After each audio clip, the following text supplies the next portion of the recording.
Hey, so it's time for your winter pruning. So you think about it, you finally muster up the courage, you grab your set of pruning shears, you run over to your tree and you're about to make that cut. Don't do it. There are 7 mistakes that I want you to avoid when it comes to your winter pruning, so that way you don't prune now and cry later. Let's get busy.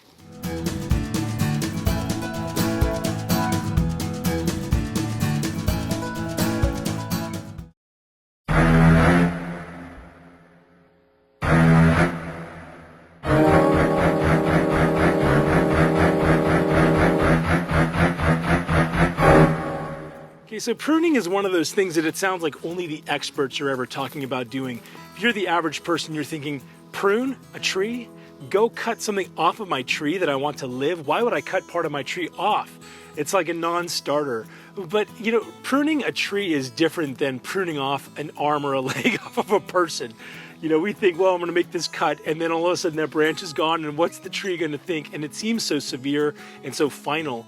But unlike a person, a tree is designed to have limbs broken off by the wind, by other things falling on them, sometimes have too much fruit and so a branch breaks. And so trees have mechanisms to begin growing. Now what we can do is we're able to harness the power of that growth to have the tree grow in a direction that we want it to go, so we can influence the shape. We can help to reduce the amount of incidence of disease and pests inside a tree by keeping a light and open and airy canopy. We're also able to influence more fruiting by renewing the wood. So this wood sometimes only has, so much fruit that it's able to produce before having wood that replaces it is going to be needed. And so pruning is really, really crucial, and yet it feels so scary. I'm curious, what's the scariest part of pruning for you? Why don't you let me know in the comments below? I know for me, the finality of it. I'm making a cut, and what if I make the wrong cut, and what if it makes my tree be something that isn't able to produce for me? I remember making my first pruning cut and feeling like, okay, I almost closed my eyes when I did it because it just felt so scary to make that cut. Now, thousands of pruning cuts later, I realize, and I've been able to see year over year the benefit of pruning, and that even if I've made a pruning cut I wasn't all that happy with, I've still, the tree has come back from it. I'm not cutting it off at the base. We're just taking care of some of the branches here.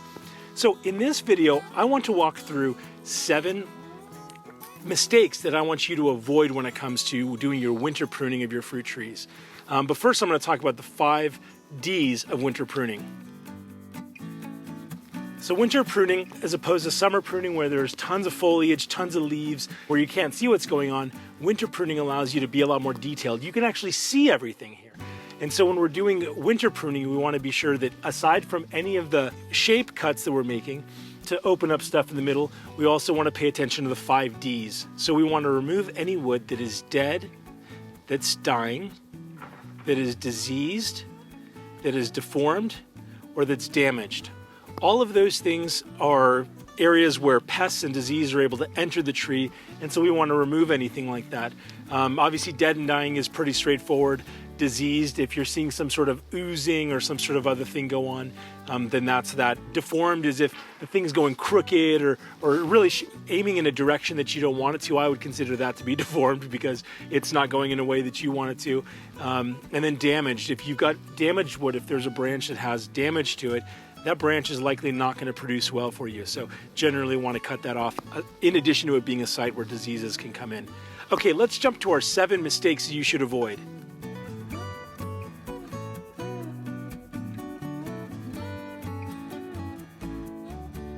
Okay, so mistake number 1 when it comes to pruning is never pruning. You need to take care of your trees. If you want this thing to work for you in a backyard setting, you're going to need to maintain the height and the size of your tree. You're also going to need to make pruning cuts for it so that way it is the happiest and is able to produce for you. Now you might notice that I've got some blooms here, gorgeous blooms on my Spice Z Nectaplum and my Arctic Star Nectarine over there. And that brings me to point number 2. My second mistake that I want you to avoid when it comes to pruning, and that is waiting too long. Do you know how hard it is to come out and prune a tree when it's already blooming like this? The idea of coming and taking off a branch that has such gorgeous blooms on it is unconscionable.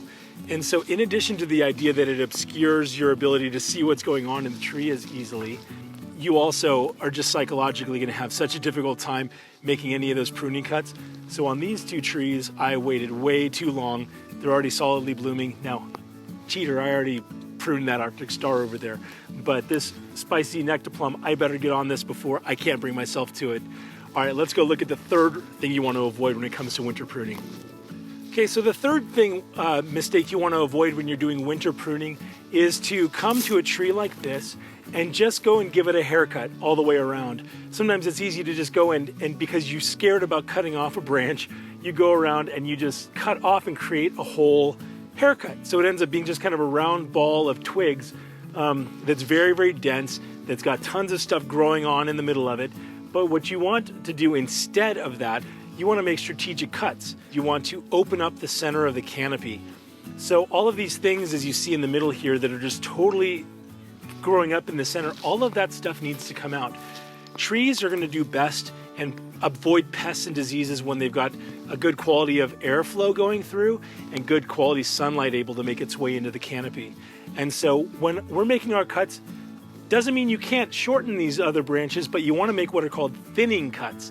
And thinning cuts are where you come in and find and make some strategic cuts where you're going to take out some stuff out of the middle. Maybe you remove one very bushy branch out of the middle in order to make room.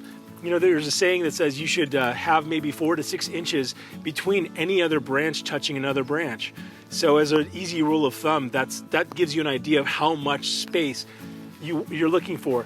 If you just look here, look how many branches are growing right here, and they're all touching. So what we want to do is we want to come in and thin out the inside, the interior of the tree, and reduce the crowding that's going to happen. So biggest mistake that somebody makes with respect to this thing is just going around and giving it an outside cut and ignoring the inside, which ends up being overcrowded, no airflow, no sunlight. All right, let's go look at number 4. Okay, for example number 4, I needed to come out to our front yard test orchard. It's an awesome thing where we've got 8 trees all in this small space, maybe the size of a single car. And that is a mistake we make when it comes to pruning is leaving those suckers that are coming out of the ground. And those suckers are not coming from the Fuji apple that we have above. Those are attached and coming out of the rootstock that was grafted to. And so if allowed to grow, that's taking nutrients away from the tree. It's not going to be a type of fruit that we're going to want to eat. It's different than the fruit that's growing on top. So anything that's coming from below that graft line where you see a graft union, you want to remove any suckers that are coming out of that because that's coming from the rootstock and not your actual tree. All right, let's head back up there and look at number 5. Okay, so the 5th mistake that I want you to avoid when it comes to pruning your trees is by not disinfecting your pruning shears in between trees. That's the biggest thing. Just walk with me for a second. Let's say that this tree has some sort of disease going on, like maybe it has a canker or has, like on my apple trees, like a fire blight or something like that. When I make this cut here, the stuff that came out of there, all those germs are now on my blades. If I don't disinfect in between this tree and this tree, I come over here and make the cut, and now this tree has what this tree had. And so disinfecting your shears, I use like a Lysol water mix. Just dip it in there for 20-30 seconds before moving on from tree to tree for sure, as well as if you're taking care of any type of cut that has an identifiable problem going on. If you're getting oozing going on or some sort of other blight issue, you want to actually disinfect in between your cuts because sometimes that disease is only affecting, let's say, this branch and not this one. So after I make this cut, I want to disinfect and then move on to this. You can do situations and disinfectants with bleach and water and some other things, but Lysol generally doesn't create any pitting on the blade, so that's why I use Lysol. All right, let's look at number 6 that we're going to try to avoid in terms of mistakes when it comes to pruning. Okay, number 6. 6th mistake that I want you to avoid when it comes to winter pruning is I want you to be aggressive when it comes to your pruning. Something that happens as a mistake is that people are not aggressive enough when it comes to their pruning, and then they find themselves with an overgrown, burdened, poorly producing tree. It turns out that these trees produce big, nice fruit when we reduce some of the capacities that they have, whether that be thinning fruit later after they've formed some fruit, or even beforehand when it comes to doing our winter pruning. Removing the things that are not going to help the tree to be productive are going to let the parts that are productive be even more productive. So I want you to be very aggressive. So I'll give you an idea of what I'm talking about here with the Santa Rosa plum. You can see even compared to the trees next to it that this Santa Rosa plum here is just wanting to put out branches in every direction. And so I need to come through and really work hard to thin this out, to create space in the middle, come in and get rid of all of these suckers, they call them here, because these things are all going to take away from the overall health of the tree as well as the production of the tree. So I would want to come through here, clear out everything in the middle of this whole thing. I'd want to come through, and anything that's crossing like this, I'm just going to cut off at the base. You want to really be able to come through and be aggressive. Anything that's crisscrossing, cut out. Anything that's going in toward the center of the tree, cut out. You need to be willing to make those cuts, and you will see year after year the difference that that actually makes in a positive way for your trees. Wow, so with just about 5 or 6 minutes and clearing out the inside of that tree, look how much better this looks. And that's that aggressive pruning in practice where you can see through it. And that means that as those sun is shining down on this tree or as air is moving through, it's going to be able to make its way through the middle of the tree. My job isn't entirely done. Remember, I'm pruning no higher than I can reach. And so a lot of this is going to come down. There's still some thinning cuts that need to happen because it's still a little bit crowded at the outside. But just clearing out that inside with these sticks over here has really made such a difference and is really going to support the tree in this next season of fruiting. When it comes to making a pruning cut, especially on a deciduous tree, doesn't matter as much with citrus, which is more of a shrub. But on a deciduous tree, what we want to do is you want to encourage growth out from the center of the tree, away from the center of the tree, not into the center of the tree. So what we do is we can influence that by the type of pruning cut that we make, by finding a bud that is growing away from the center. So if we just came through and we're doing for height and just come and make some sort of pruning cut, whatever bud is beneath our cut is going to begin growing, and that's going to be the new direction of that branch. And so for example, let's say I just came through and made a cut here. This would begin growing in this direction into the center of the tree. So we want to look for an outer facing bud like this one here, and we can make our pruning cut above it. Now what's going to happen is that bud is going to mature, and it's going to now send new branches away from the center of the tree, which is the direction that we want these to go. Well, now you've got it. 7 ways to avoid some of the common mistakes people make when they're doing their winter pruning. It doesn't have to be an intimidating thing. All of these mistakes I mentioned, generally speaking, are not fatal mistakes, except for the sterilizing one, sterilize between trees.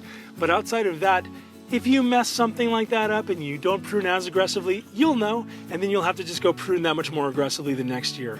So grab your pruning shears, get after it, you can do this. Whether you've got 1 tree in your orchard to prune or 500, till next time, stay busy.